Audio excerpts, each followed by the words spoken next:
तो कैसे हैं आप सभी? मैं प्रीति आप सभी का स्वागत करती हूँ आपके अपने YouTube चैनल स्टडी पॉइंट पे। दोस्तों उम्मीद करती होंगी कि आप अपना और अपनी फैमिली का अच्छे से ध्यान रखते होंगे।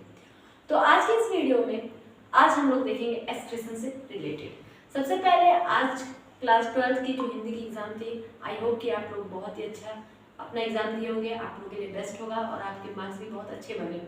आने वाले दिनों में कुछ ही दिनों में 10th की एग्जाम भी स्टार्ट हो जाएंगे। आई होप कि आप सभी की प्रिपरेशन बहुत अच्छी हो गई होगी और आप अच्छे से ध्यान से कर रहे होंगे।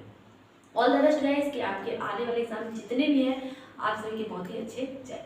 तो आज के एक्सट्रेटर सिस्टम में हम आज शुरू करते हैं और आज हो सके तो इस सिस्टम को यानी कि हम एक्सप्रेशन को खत्म भी करेंगे। सबसे पहले देख लीजिए द एक्सप्रेशन क्या होता है। ये एक बहुत ही जल्दी फास्ट रिवीजन का है। आप इस वीडियो के दौरान पूरी लेक्चर को क्या कर सकते हो, कंप्लीट कर सकते हो। मतलब इसमें संपूर्ण आपको मिल जाएगा पढ़ने को एक्सप्रेशन से related. The removal of metabolic waste product from the body of an organism is known as excretion. Excretion क्या होता है? Removal of waste product of your body. ठीक है। वर्टिब्रेट हस किडनी। वर्टिब्रेट यानी कि हम लोगों में किडनी जो होता है मेन फंक्शन होता है किस चीज का? एक्सक्रीशन करने का। किडनी जो होती है ह्यूमन में किडनी कितनी होती है? 2 होती है, लेफ्ट एंड राइट साइड में होती है। इसमें मेरे वीडियो में लेक्चर में आपको देखने को मिल जाएगा एक किडनी से रिलेटेड वीडियो जिसमें किडनी के बारे में पूरी डिटेल में बताया गया है। द नेफ्रॉन जो किडनी का एक यूनिट होता है। Nephron is the structural and functional unit of kidney. Kidney का क्या होता है? एक स्ट्रक्चरल एंड फंक्शनल यूनिट होता है जिसे हम नेफ्रॉन के नाम से जानते हैं। आपको नेफ्रॉन के बारे में पूछता है तो आप यही लिखेंगे जो मैं अभी पढ़ूंगी।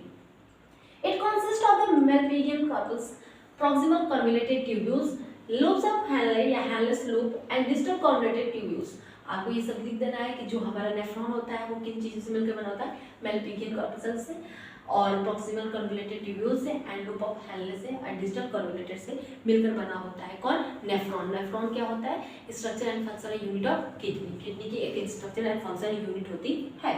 इस part of the nephron, nephron का जितना भी पार्ट होता है, हिस्सा होता है, हैज अ डिफरेंट फंक्शन। यानी कि जो भी आप पार्ट देख रहे हो इसका अपना अलग अलग वर्क होता है। नेफ्रॉन का मतलब ये नहीं कि एक ही वर्क कर रहा है, नहीं।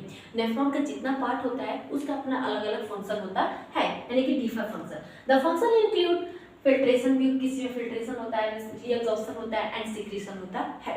यानी कि जो नेफ्रॉन होता है जो उसके पार्ट होते हैं वो अलग अलग तो वर्क करते हैं। वर्क में क्या काम करते हैं? यानी कि फिल्टर करते हैं, यानी कि वेस्ट प्रोडक्ट को फिल्टर करते हैं, रीअब्जॉर्प्शन करते हैं, जो भी प्रोटीन मटेरियल रह जाते हैं उनको एब्जॉर्ब करते हैं एंड सिक्रीशन करते हैं, बॉडी से बाहर निकालने में कुछ पार्ट हेल्प करते हैं। Osmoregulation is the process of controlling the water content and the concentration is the body of an animal. Osmoregulation का मतलब होता है कि वाटर की जो भी वाटर होते हैं हमारी बॉडी में उसको मेंटेन करके रखना। हमारी बॉडी में वाटर का एक बहुत ही इंपॉर्टेंट रोल होता है। तो ये क्या करता है? प्रोसेस जो होता है कंट्रोल करता है क्या? Concentration in the body of the animal. It help an organism maintain its osmotic pressure. Osmotic pressure को क्या करता है? मेंटेन करने में हेल्प करता है। हमारे शरीर में जो एक्सक्रीशन होता है केवल किडनी से ही नहीं होता है, हमारे स्किन से होता है, लंग्स से होता है एंड और किसी चीज से होता है, लिवर से भी होता है। ऐसा कैसे?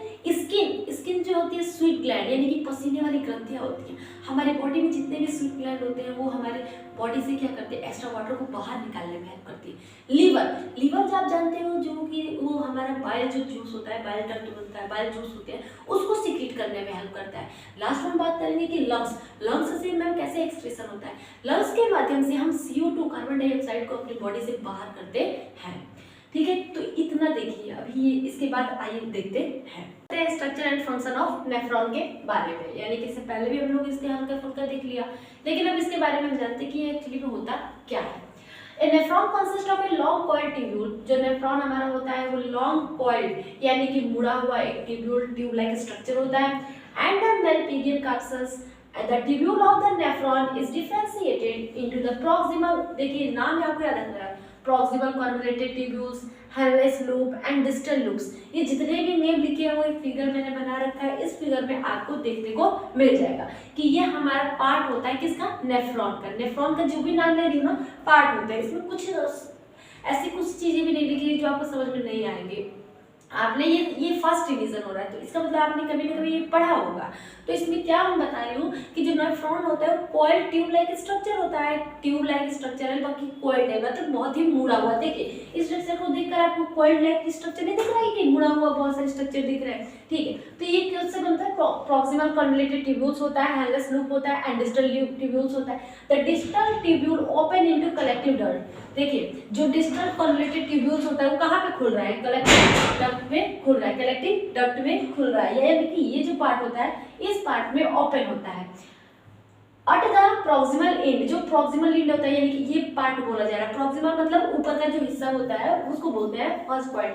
और the nephron Malpighian consist of Bowman capsule and glomerulus, यानी कि जो मालपिगियन होता है, देखिए यहाँ पे लिखा है, जो मालपिगियन होता है वो ग्लोमेरुलस एंड बॉमन कैप्सूल से मिलकर बना होता है, यानी कि कंसिस्ट होता है। जो ये वाला हिस्सा है ना, ये वाला आपको दिख रहा होगा, ये जो हिस्सा होता है इस हिस्से को हम मालपिगियन कैप्सूल्स बोलते हैं। बट ये हिस्सा दो हिस्सों से मिलकर बना होता है, क्या क्या नाम होता है, ग्लोमेरुलस एंड बॉमन कैप्सूल से मिलकर बना होता है। Bowman capsule is double wall, जो बॉमन कैप्सूल होता है ये क्या होता है, डबल वॉल्ड स्ट्रक्चर होता है, कप लाइक स्ट्रक्चर। और कैसा दिख रहा है, ये देखिए कप लाइक स्ट्रक्चर दिख रहा है ना, ये आपको ये वाला स्ट्रक्चर देख रहे हैं, cup like structure which is surrounded network of blood capillaries, जिसके अंदर बहुत सारे ब्लड कैपिलरीज होते हैं। देखिए इस तरह जो कैपिलरी निकले हैं इसको इफरेंट एट्रियोल बोल दिया गया है, इस तरह जो कैपिलरी निकले हैं उसको क्या बोलते हैं, एफरेंट एट्रियोल। इफरेंट और एफरेंट में आप अंदर जानते होंगे। फिर से देखिए ये जो स्ट्रक्चर आपके सामने दिख रहा है ना बेटा, ये डिफरेंट पार्ट ऑफ नेफ्रॉन का है, यानी कि जो नेफ्रॉन होता है उसके डिफरेंट डिफरेंट पार्ट होते हैं। उस पार्ट में सबसे जो पहला पार्ट होता है वो मालपिगियन कैप्सूल्स का होता है, यानी कि जो ऊपर वाला हिस्सा है, ये दो हिस्सों से मिलकर बना होता है, बॉमन कैप्सूल से और ग्लोमेरुलस से, ठीक, दो हिस्सों से। उसके नीचे जो ये मुड़ा वाला पार्ट दिख रहा है उसे प्रॉक्सिमल ट्यूब्यूल बोलते हैं। उसके आगे जाएंगे तो लूप ऑफ हेनलेस या हेनलेस लूप के नाम से इस पार्ट को जाना जाता है, ये हमारा लूप ऑफ हेनलेस। उसके बाद यहाँ पे ऊपर की साइड में आता है, ये क्या लेकर आता है, यूरिया तो लेके आ रहा है ना, यूरिया और वाटर को कंडक्ट करते हैं इसे, ठीक है। और यहाँ पे जो होता है डिस्टल जो कंडक्टर ट्यूब्यूल होता है वो होता है, और ये कहाँ पे ओपन होता है, कलेक्टिव डक्ट, और यहाँ से बॉडी से रिलीज हो जाता है। आई होप कि आपको समझ में आ गया होगा, क्योंकि फास्ट रिवीजन है, इसमें ज़्यादा कुछ बताया नहीं जाएगा। तो आपको एक्सक्रीशन के इस चैप्टर में इतना चैप्टर कम से कम आपको नेफ्रॉन स्ट्रक्चर और इसके वर्क जो होते हैं ये सब आपको याद हो जाना चाहिए, ठीक है। मिलते हैं अपने नेक्स्ट वीडियो में, तब तक के लिए बाय बाय, टाटा।